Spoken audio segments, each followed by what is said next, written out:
Howdy, folks. Float Sim Dev here. Um, okay, I've gone through a few of my emails, and they all seem to be asking the same thing. It's how do you make photoreal and how do you make 3D models? So in this video, I'm just going to basically show you. I'm just going to find a place somewhere in Australia, a little airport, and I'm going to download the photoreal. From the photoreal, then work out how to make the model fit that photoreal. The programs I'll be using is FS Earth Tile to download the photoreal. Uh, for anything that takes too long to download, I'm not going to worry about high resolution stuff, and I'll pause the video in between so you get an idea of so you don't have to hang around for the 10 minutes it takes for me to download the photoreal. And with the model, I'm just going to open it up. It's just going to be a four-sided model. It's not going to be anything fancy. I'm not going to bother with texturing it. So if you're looking for that, I might make another video about texturing it, but or how to source the images and then texture it, or make the square image so you can texture it. But yeah, let's start. Okay, so we got FS Earth tiles here, so that's open, and depending on how you've got the INI file or the configuration file set up for this, it might open up to wherever in your area. So I'll go across to Australia because that's where I am. Um, let's just find an airport. Now, finding the airport, you would probably use Google Earth. Let's go to Google Earth.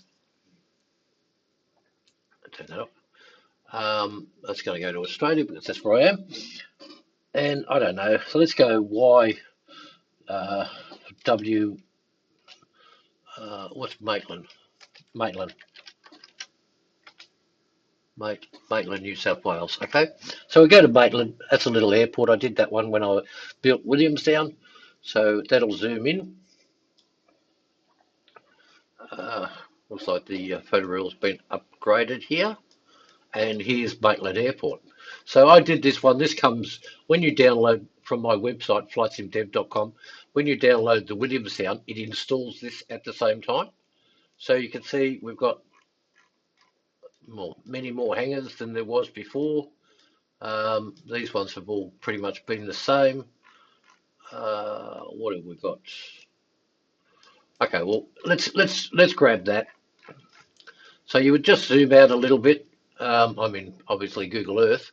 So let's see where that looks in Google Earth so I can find out. So we've got where Williamstown is about here. I think Williamstown's about there. So Maitland's about 50 nautical miles away. So let's go to there. Let's just zoom out, zoom in until we find that coastal area. There's the coastal area. And Maitland was about here. There we go. In the roughly the right area. So that's Maitland Airport. So once you've worked out what scenery you want to do or what photoreal, you basically draw a box around it. Now, depending on how you've got this set up, for the download resolution, to give you an idea what these looks like. If you're familiar with my Richmond, my Pierce, my Williamstown, that was all done with LOD 18, and that doesn't really relate to this program, but that is the quality you can expect for LOD 18. In the case of Williamstown, I think it was LOD 19, which is a higher resolution. So it depends what you can download from the area that you're in. Now, I generally as you can see, I've got that set to -1. I think default is 0, but I've got it set to -1. -1 is LOD 18. It's not the highest resolution, but it's good enough. You then hit draw and you put a box around it. Okay, so you can see how big an area you can get with one box before it splits. And it's the splitting that you're concerned about. So you don't want two images, you want one, but you want as much as you can get for one box. And that's as much as I can get. Now that's way too much for the area that I need because all of this is just you're downloading images that you don't need. So let's go for -2 and see what that does to us. So you can see that split to 4. Now in the case of Williamstown, that's LOD 19 and -1 is LOD 18. So I just want the airport. So I'm just going to go like this and move this box around. And I don't want all the surrounding bits, but I'll show you how you can get rid of those. So I'll go to the smallest area I can. which is about that. So do we have it all covered? Depends on how much you want. If you want all these buildings and you're prepared to make all these buildings, well, that's entirely up to yourself. I don't go to that effort. I made these buildings in here, or some of them. There's a lot more now than when I made this back in, when was it, 2017, 2018. So if you don't want all this surrounding bit, then just make the box smaller. Just take it to, I don't know, the runway. Take this in a bit. So take that across to here like that. We want that bit. And with sorry, not alpha, with your blends. So that's about the area that I would want. So I can still match it to photoreal, the surrounding, all of this photoreal here, if you want to capture it, that is. So that's good enough. I don't want these bits here. So if you go to exclude up the top here, you can hit draw, and now you can exclude all of this, so it's not going to download it. So you've got to keep hitting draw all the time, every box that you do. And these bits you don't download. You're not downloading this at all. It doesn't matter if you overlap them here. It makes no difference. Because I'll be just taking that line, and you do something like that. And I'll be probably taking that line along there. So get rid of all of that. Maybe not that one. If you've got one wrong, you can delete it. And what you can do with this program as well is you can select that one. So you just go back, and then you can delete whichever one you want. And then I wouldn't use anything here, so I'm going to draw along here as well. Not that close. And you just do something like this. These images don't get downloaded, so anything in this box is ignored. It's not downloaded. You might want to come up here and go along here, so you don't have this bit. So you would just do something like that, get rid of the whole lot, and then just like I did with my photoreal, I just took this tree line here and I followed it like that, and that's pretty much it. So once you've got that, you then hit, well, you can either go back to there. You can either take this data down. Now you want to give it a path. Now in this case I'm on YouTube, so I'll just use the YouTube path, and then I'll backslash on this because that's written into my configuration file, and I'll put down here Maitland,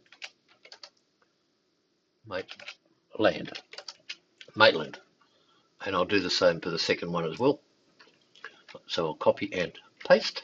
Whoops. Make sure you get your backslash in there, otherwise it won't work.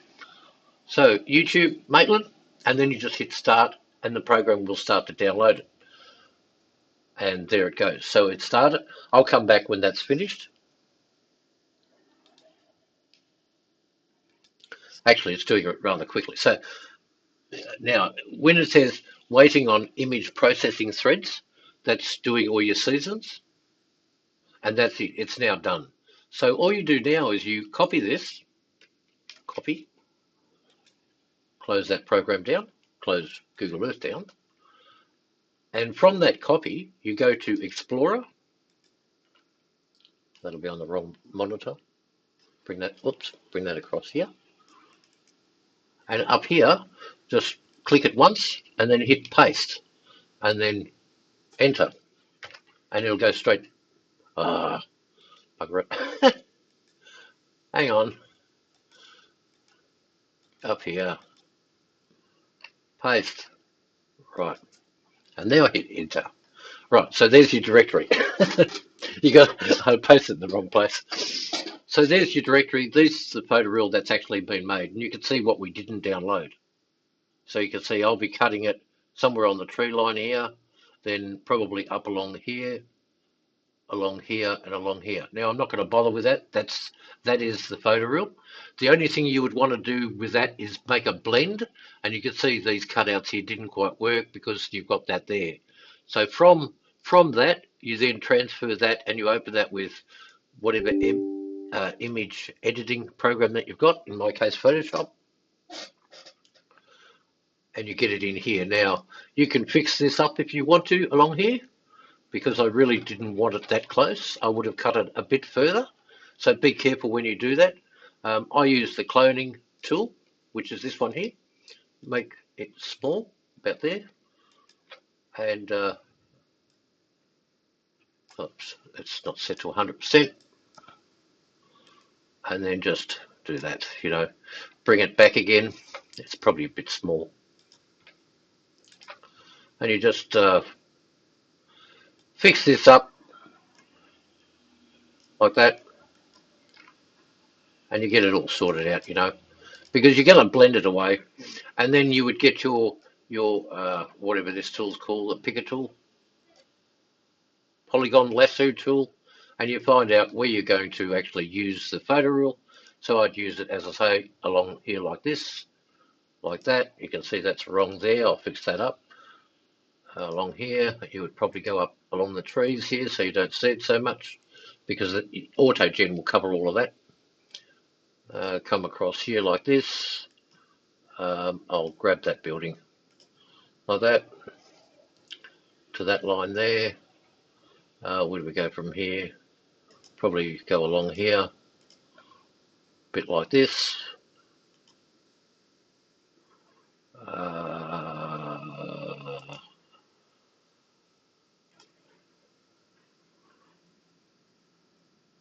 I'm only going to do this rough.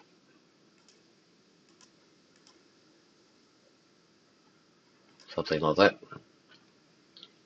And probably go here a little bit and then just double click. And there you have it. So you've got that bit. Then you select inverse in Photoshop, and then that all becomes black. I was using green before. Make sure that's on black. So that's it. That's the photo reel that you're doing. Now, if you want to, I'll just reverse that. You select inverse again. Now you've got the center bit, and the center bit, you're going to make that white, like that. And then from that, you go up to your filters up here, go to blur, Gaussian blur, pick your edge. Does that look good enough? That's good enough. And then from that, you save that as a TIFF file. You can give it a name if you want to, but just leave it as the standard name, TIFF. Okay. That has downloaded it. I mean, depending on how fast your system is, it could be slow, could be fast. So I'm just going to go back to that bit. I'm going to leave it like that. I'm going to save this as a BMP file, or save as your BMP, which is there, which is the original one. Save it. Yes, I want to overwrite it. Okay, 24-bit. That's saved. That's your photo reel is done. If you want night texture, then night is easy. You just put a layer on here, and this becomes your night. You want your paint bucket. Make sure that's set to black. Set this to 20%, maybe, yeah, 20% is usually pretty good. 19%.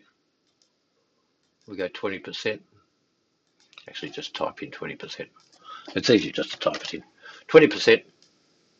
Oh, that's not enough. Probably 80% that we need. I'll reverse that. So we go 80%. No, too much. That's probably good enough. We really want it a little bit darker than that. Let's give it another 30%. You can see how big the image is. No, you want darker again. So there you go, that's night. Then you merge these two, bang, save as, and you want under there, on the back of that, underscore N, and that becomes night. And you got night now. So that's how easy it is to do with night. If you want lights and things like that, what you would do is you go back to your layer beforehand. You might want to use your ellipse tool here, go down to around here, and you just want to do something. Oops, I've got that set to fixed ratio. you might want to do something like this. Cut it in half, like that. Cut that in half. Have it there. Set this to feather. Sometimes it does it, sometimes it doesn't. It depends on how big the tool is. The ellipse tool. Go to feather, erase tool, and then just do too much. Now this is low.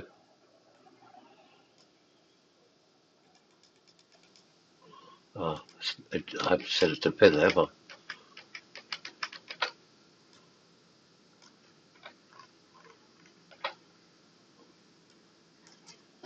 Let's go 50% because this image is only small. I'm used to using big images.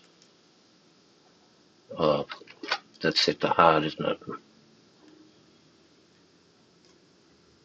Use that one.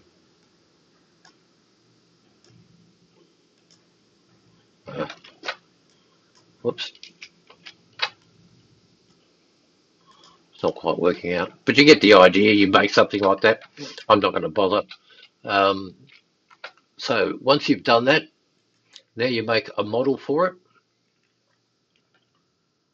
So to make a model for it, that's easier again. So we've got it in here, Maitland. You then go back to Google Earth.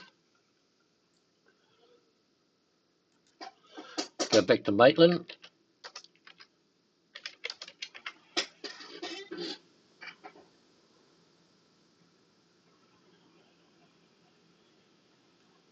Where's the airport? Now say, I'm just going to pick an easy one. Okay. Say you want this hanger. You want to make this hanger. You get your ruler out first.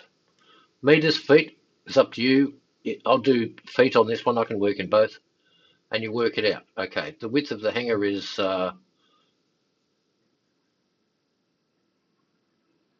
62 feet. So open up whichever program you use to make models. I use Floating Design Studio. So you want a box, and the width is 62 feet. You want it to cover the photo reel just a little bit, so I make it 63 feet for the width. The depth of it is 41, so we'll call it 42 to round it off. 42, and you need to work out what the height of the thing is. There's not much shadow here. I usually use 2.5 as my measurement. So the shadow is 9, so 2.5, so it's 18, 20 foot high roughly. So then you go, 20 foot high. So there's the box. That's what the hanger looks like. From this, you then get rid of the top and the bottom. So you rotate around the model. There's the top. You just hit delete to that and delete to that. So you've got no top, no bottom. That's fine. From this one, using that tool, it's this one, isn't it? Yeah. Okay. From this one, you align it to this on the grid, which is on the bottom. You then select the whole lot of that, and you hit copy and paste, and then edit unselect. You then move this bit up to here. Sorry if it's not lining up too much. I'm so used to Photoshop. There you go, that lines up pretty much. You then go to your points here. Oops, wrong one. You then pick the second one. I'll go unselect on that one. Unselect all. You go to your points on this one, and you want the top here, and you want to move that over to the center. It depends on how it is. Does it go on the left or does it go on the right? So you would look, it's going through the middle here, from the front to the back. So make sure you've done that correctly. So I'll take that back, whoops, to there. So it's going from front to back. So it's actually going this way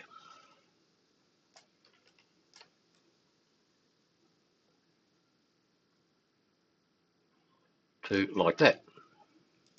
Now it's not, yeah, see, that didn't work out, did it? Because I haven't got a roof. See, because I took the sides off it, I usually do I usually take all the polygon sides off it beforehand, because now when I do that, I'm not going to have any sides to this. If you look at the model here, you can see there's no sides. So when I bring it, oh, it should work. I mean, it should work okay. It should work okay. Oops, it should work okay. I'm going to make it low anyway. So let's take it down to here. And you can expand this window if you want to.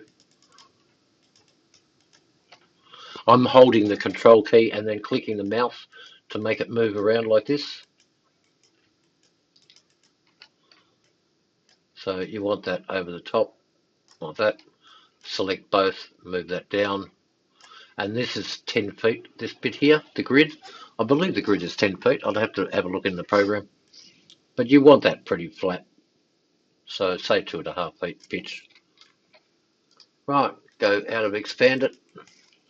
And if people are having problems with Flight Sim Design Studio, that is all, actually that is all to do with DirectX. DirectX has a problem with this program. So you need to download this program called DG Voodoo, which gives you some DLLs to put into this program's directory to make this program work, because Windows has a problem seeing this Flight Sim Design Studio DirectX. It just has a problem with DirectX. So once you've done your roof, you then go part snap to scale, and that removes those 2 points that were in the middle there. It doesn't have a top and a bottom, which is already gone, and there's your model, and that's how you do your model. Now, I don't think I have all my, uh, what is it, make MDL and things like that running, but you would you would then texture the model, so you would get the roof texture. Well, you can take that straight from Google Earth, but it looks pretty much white anyway. But I actually grabbed that texture, put it onto a 1024 square or a 512 square image, BMP. You start with your BMP. You convert it to DDS afterwards, but you start with BMP. You would get that exact texture, and then you would make these four. Well, you would make one hanger, because you can see all these hangers are the same. These ones are slightly different. You make these 4 hangers, and then you use these textures. So you just grab a screenshot of that, make sure it's square, so it's easier for the screenshot. Do something like that. Grab that, put it on a texture, grab that, put it next to it, grab that, put it next to it, grab that, put it next to it. Maybe grab this one with solar panels, grab this one. You can see they're all the same. This one here looks like it's about the same length. Actually, it's the same hanger. You grab that. You can see it's got outriggers on this one. This one's got a big outrigger. So this one is it's a concertina door that all goes one way, because that building's in the way. Because you can see these are overlapping, so they're offset a little bit. Same here, these are offset a little bit. But this one here, you can see it doesn't have an outrigger on this side, so that door actually concertinas into here. So when it's fully open, it's all folded into there, maybe 3 or 4 levels or layers. Yeah, so you just go through that. You can see one hanger pretty much does all of them. That one there is just basically this hanger, but it's bigger. And that's it. So that's how you can make your scenery really quickly. So these ones are the same. And then you would make, from this hanger, you would then make this hanger, which just looks like it's slightly bigger.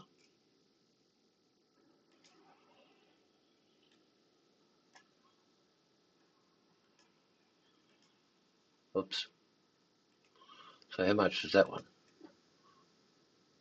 Yeah, that's 60. That's 60 feet. What was this one? Slightly less. So that's a slightly bigger hanger. So you use your model again to make that hanger with those textures. I mean, you're using one texture for all four here. This one here, you can see that one is the same as this one. So really, you could make all these hangers just from two models. You just make one model, make it slightly bigger for that one, but you don't know what the sides look like. Um, and they pretty much going to be standard. This one's got outriggers, that one doesn't. And if you want to be accurate, you make one hanger from that model, you make that model, put that roof on it, put that outrigger so it's only one-sided, and then change the doors, have one texture that does all, excuse me, have one texture that does all the doors. So outriggers are really easy. You just grab, uh, well, it's going to be about, uh, what's the last one I saw? It would have been about 18 inches, so um, say 1.5 feet width. Oh, width. Well, width is going to be 50. Depth 1.5. Height 1.5. Bang. There's your outrigger. Just move that. Oops. Move it this way for your door.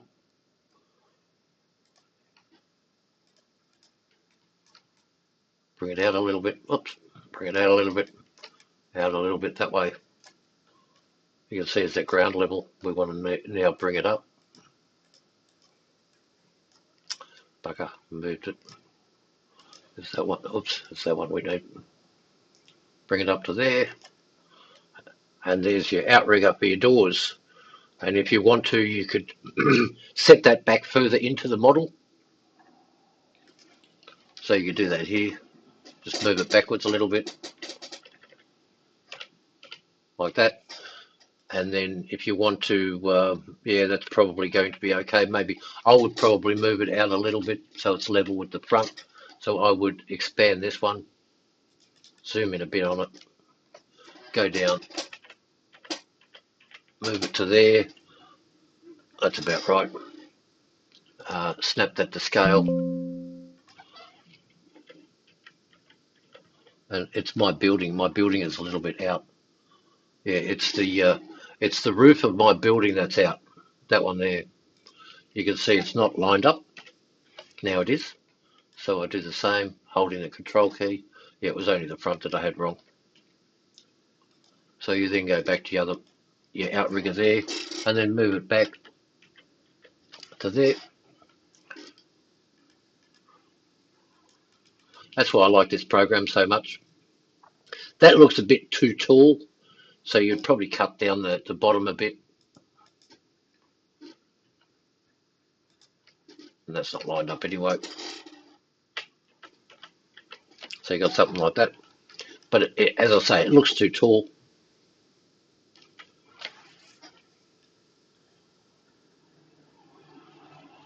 And don't worry about the gaps there. It's only because the building is not lining up with the roof. But that fixes that, doesn't it? So you would expand this one. And some people use other programs. I mean, you don't have to use Flight Sim Design Studio. It's just that I like the program. And you snap everything to scale. As you make your parts, you snap everything to scale. And now I'm going to select all, edit, select all, and move it all down back to ground level.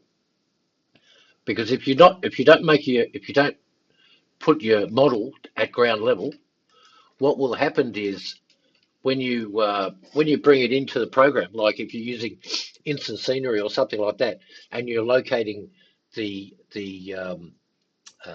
model on the photo reel, then it'll be floating in the air. So you're going to be looking at it from 90 degrees above it at a right angle to the model. So you'll be placing the model, and the model will be perfect. And then when you go back to it, you'll notice at ground level when you're in the aircraft. Hang on a second, that hangar is 4 meters in the air, 4 meters in the air, or 4 feet in the air, right? So you don't want that. You just don't want that. Yeah, so that's pretty much how easy it is to make a simple hanger, and that's it. That's the video in a nutshell. It took a little bit longer than I really wanted it to, and I'm not going to edit this. This is just going to go up. I you probably hear that there is differences in my voice. I suffered from tremors. It's my voice got bad is the only word I can say. It's changed since my lockjaw or tremors. I've got a video about that if you want to look at that. That's on the channel as well. But I've sort of had a reoccurrence of that a few weeks ago where my jaw was closed a bit. And I've had a bit of physio to get it back to where it is. But yeah, so but that's just me talking. So I've been using AI. Well, you might as well. It's out there. I've been using AI to make complicated videos, like the one that I made just recently. I think it was yesterday, about what made the Eagle, the LEM, as they call it, the LM, the landing module of Apollo 11, so damn reliable. And that video's out there, but AI is talking about that. I will use my voice when I can, but yeah, at the moment it's quite painful. So that's it for the model. So if you have any questions, let me know in the comments below. If you find any of this handy, if you want to know how to fix Flight Sim Design Studio so it works now in, like I've got a 4060, I've got a 5950X CPU. Um, so, you might have the latest and the greatest 9000 series or the 9 series AMD, um, like a 9800 X3D or whatever. And you can't get this program to work because this window will crash your system. And that's what was happening with mine. If you want to know how to get that working, let me know in the comments below. I'll put some links down there to where you can get it fixed.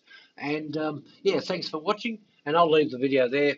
As I say, I'm not going to edit it. That's basically it. If you want me to show you how I place the models, let me know in the comments below, and I'll go from that. Anyway, and then you obviously save the model, save as.